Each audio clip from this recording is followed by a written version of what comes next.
जय माता दी। व्यास जी कहते हैं, जब राजा ने पूछा कि आप तो सर्वज्ञ हैं, सभी संशयों का नाश करने वाले हैं, अतः हे दयानिधि मेरे मोह का कारण बताएं। व्यास जी कहते हैं कि राजा के ऐसा पूछने पर मुनि श्रेष्ठ सुमेधा उनसे शोक और मोह का नाश करने वाले परम ज्ञान का वर्णन करने लगे। ऋषि बोले, हे राजन सुनिए, मैं बताता हूँ। महामाया के नाम से विख्यात वे भगवती ही सभी प्राणियों के बंधन और मोक्ष की कारण हैं। ब्रह्मा, विष्णु, महेश, इंद्र, वरुण, पवन आदि सभी देवता, मनुष्य, गंधर्व, सर्प, राक्षस, वृक्ष, विविध लताएं, पशु, मृग और पक्षी ये सब माया के अधीन हैं और बंधन तथा मोक्ष के भाजन हैं। उन महामाया ने ही इस जड़ चेतनमय संपूर्ण जगत की सृष्टि की है।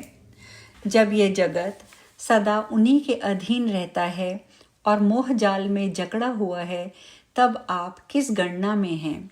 आप तो मनुष्यों में रजोगुण से युक्त एक क्षत्रिय मात्र हैं। वे महामाया ज्ञानियों की बुद्धि को भी सदा मोहित किए रहती हैं।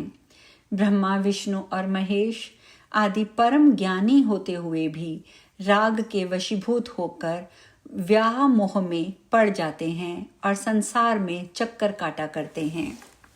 हे राजन, प्राचीन काल में स्वयं उन भगवान नारायण ने ब्रह्म विद्या की प्राप्ति तथा अविनाशी सुख के लिए श्वेत द्वीप में जाकर ध्यान करते हुए 10,000 वर्षों तक घोर तपस्या की थी।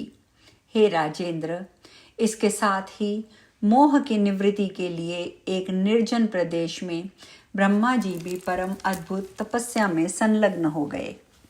हे राजन, किसी समय वसुदेव भगवान श्री हरि ने दूसरे स्थान पर जाने का विचार किया और वे उस स्थान से उठकर अन्य स्थल को देखने की इच्छा से चल दिए। ब्रह्मा जी भी उसी प्रकार अपने स्थान से निकलकर चल पड़े। चतुर्मुख ब्रह्मा जी और चतुर्भुज भगवान विष्णु मार्ग में मिल गए। तब वे दोनों एक दूसरे से पूछने लगे, तुम कौन हो, तुम कौन हो? ब्रह्मा जी भगवान विष्णु से बोले, मैं जगत का सृष्टा हूँ। तब विष्णु ने उनसे कहा, हे मूर्ख, अपनी महिमा से कभी च्युत न होने वाला मैं विष्णु ही जगत का कर्ता हूँ। तुम कितने शक्तिशाली हो, तुम तो रजोगुण और बलहीन हो। मुझे सत्वगुण संपन्न सनातन नारायण जानो, और तुम्हें देखो तो प्रतीत होता है कि तुम रजोगुण युक्त हो। दोनों दानवों मधुकैटभ के द्वारा पीड़ित किए जाने पर तुम ही मेरी शरण में आए थे। उस समय अत्यंत भीषण युद्ध करके मैंने तुम्हारी रक्षा की थी। मैंने ही उन मधुकैटभ दानवों का वध किया है।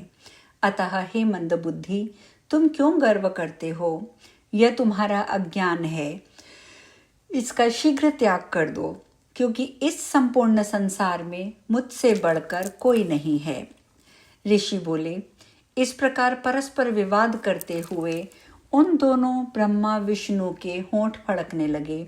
वे क्रोध में कांपने लगे और उनकी आंखें रक्तवर्ण हो गईं। तभी विदादरथ उन दोनों के मध्य अचानक एक श्वेत वर्ण अत्यंत विशाल और अद्भुत लिंग प्रकट हो गया। तदंतर विवाद करते हुए उन दोनों महानुभावों को संबोधित करके आकाशवाणी हुई, हे ब्रह्मा, हे विष्णु, तुम दोनों परस्पर विवाद मत करो। इस लिंग के ऊपरी और निचले छोर का आप दोनों में से जो पता लगा लेगा, आप दोनों में वह सदैव के लिए श्रेष्ठ हो जाएगा। इसलिए मेरी वाणी को प्रमाण मानकर इस निरर्थक विवाद को त्याग कर आप लोगों में से एक आकाश और दूसरा पाताल की ओर चला जाए। इस विवाद में आप दोनों को एक मध्यस्थ की आवश्यकता पड़ेगी और उस मध्यस्थ को नियुक्त अवश्य कर लेना चाहिए। ऋषि बोले, उस दिव्य वाणी को सुनकर वे दोनों चेष्टापूर्वक उद्यम करने के लिए तैयार हो गए और अपने समक्ष स्थित उसे देखने में अद्भुत लिंग को मापने के लिए चल पड़े। अपने अपने महत्व की वृद्धि के लिए उस महालिंग को नापने हेतु विष्णु पाताल की ओर और ब्रह्मा जी आकाश की ओर चले गए। कुछ दूर तक जाने पर विष्णु पूर्ण रूप से थक गए। वे लिंग के अंत को नहीं प्राप्त कर सके और तब दूसरे अपने उसी स्थल पर वापस लौट आए। ब्रह्मा जी ऊपर की ओर गए और शिव के मस्तक से गिरे हुए केतकी के पुष्प को लेकर वे प्रसन्न होकर लौट आए। तब अहंकार से मोहित ब्रह्मा शीघ्रता पूर्वक आकर विष्णु को केतकी का पुष्प दिखाकर ये झूठ बोलने लगे कि मैंने ये केतकी का पुष्प इस लिंग के मस्तक से प्राप्त किया है। आपके चित्त की शांति के लिए पहचान चिन्ह के रूप में मैं इसे लेता आया हूँ। ब्रह्मा जी का वचन सुनकर और केतकी पुष्प को देखकर विष्णु ने उनसे कहा, इसका साक्षी कौन है, ये बताइए। किसी विवाद के उपस्थित होने पर किसी सत्यवादी, बुद्धिमान, सदाचारी, पवित्र और निष्पक्ष व्यक्ति को साक्षी बनाया जाता है। ब्रह्मा जी बोले, इस समय इतने दूर देश से कौन साक्षी आएगा? जो सत्य बात है उसे यह केतकी स्वयं कह देगी। ऐसा कहकर ब्रह्मा जी ने केतकी को साक्ष्य के लिए प्रेरित किया। तब उसने शीघ्रता पूर्वक विष्णु को संबोधित करते हुए कहा कि शिवलिंग के मस्तक पर स्थित मुझे ब्रह्मा जी वहां से लेकर आए हैं। हे विष्णु, इसमें आपको किसी प्रकार का संदेह नहीं करना चाहिए। ब्रह्मा जी इस लिंग के पार गए हैं और शिव भक्तों द्वारा समर्पित की गई मुझको लेकर आए हैं, ये मेरा कथन ही प्रमाण है। केतकी की बात सुनकर भगवान विष्णु मुस्कुराते हुए बोले, मेरे लिए तो महादेव ही प्रमाण हैं। यदि वे ऐसी बात बोल दें तो मैं मान लूंगा। ऋषि बोले, तब विष्णु की बात सुनकर सनातन भगवान महादेव ने क्रुद्ध होकर केतकी से कहा, असत्य भाषिणी, ऐसा मत बोलो। मेरे मस्तक से गिरी हुई तुझ ब्रह्मा बीच में ही पा गए थे। तुमने झूठ बोला है, इसलिए अब मैं सदैव के लिए तुम्हारा त्याग करता हूं।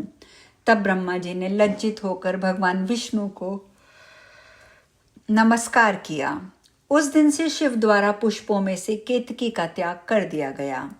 हे राजन, आप ये जान लीजिए कि माया का बल ज्ञानियों को भी मोह में डाल देता है। तब दूसरे प्राणियों के मोहित हो जाने की तो बात ही क्या है। स्वयं देवादिदेव लक्ष्मीपति भगवान विष्णु देवताओं के कार्य की सिद्धि के लिए पाप का भय छोड़कर दैत्यों के साथ छल करते रहते हैं। वे ऐश्वर्य संपन्न भगवान माधव अपने सुख और आनंद को त्याग कर विविध योनियों में अवतार लेकर दैत्यों के साथ युद्ध करते हैं। देवताओं के कार्य हेतु अंश अवतार ग्रहण करने वाले सर्वज्ञ व जगत गुरु भगवान विष्णु में भी ये माया शक्ति अपना प्रभाव डालती है। तब हे राजन, अन्य की तो बात ही क्या। हे राजन, वे परम प्रकृति स्वरूपा महामाया ज्ञानियों के मन को भी बलपूर्वक आकृष्ट करके मोहित कर देती है।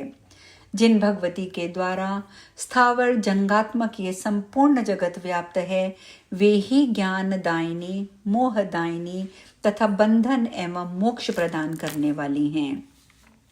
राजा बोले, हे भगवान, मुझे उनके स्वरूप, उत्तम बल, उनके उत्पत्ति का कारण और उनके परम धाम के विषय में बताइए। ऋषि बोले, हे राजन, अनादि होने के कारण उनकी कभी उत्पत्ति नहीं होती है। नित्य और सर्वोपरि वे देवी समस्त कारणों की भी कारण हैं। हे नृप, वे शक्ति स्वरूपा भगवती सभी प्राणियों में सर्वात्मा स्वरूप से विद्यमान रहती हैं। यदि प्राणी शक्ति से रहित हो जाए तो वह प्राणी शवतुल्य हो जाता है, क्योंकि सभी प्राणियों में जो चैतन्य शक्ति है वह इन्हीं का ही रूप है। देवताओं की कार्य सिद्धि के लिए ही उनका प्रकाट्य और तिरोधान होता है। हे राजन, जब देवता या मनुष्य उनकी स्तुति करते हैं तब प्राणियों के दुख का नाश करने के लिए ये भगवती जगदम्बा प्रकट होती है। वे देवी परमेश्वरी अनेक रूप धारण करके अनेक प्रकार की शक्तियों से संपन्न होकर कार्य सिद्ध करने के लिए स्वेच्छापूर्वक आविर्भूत होती हैं। हे राजन, अन्य देवताओं की भांति वे भगवती देव के अधीन नहीं हैं। सदा पुरुषार्थ का परिवर्तन करने वाली वे देवी काल के वश में नहीं हैं। यह संपूर्ण जगत दृश्य है, परम पुरुष इसका दृष्टा है, वह कर्ता नहीं है। आज हम कथा में यहीं विश्राम लेंगे। शेष कल। जय माता दी।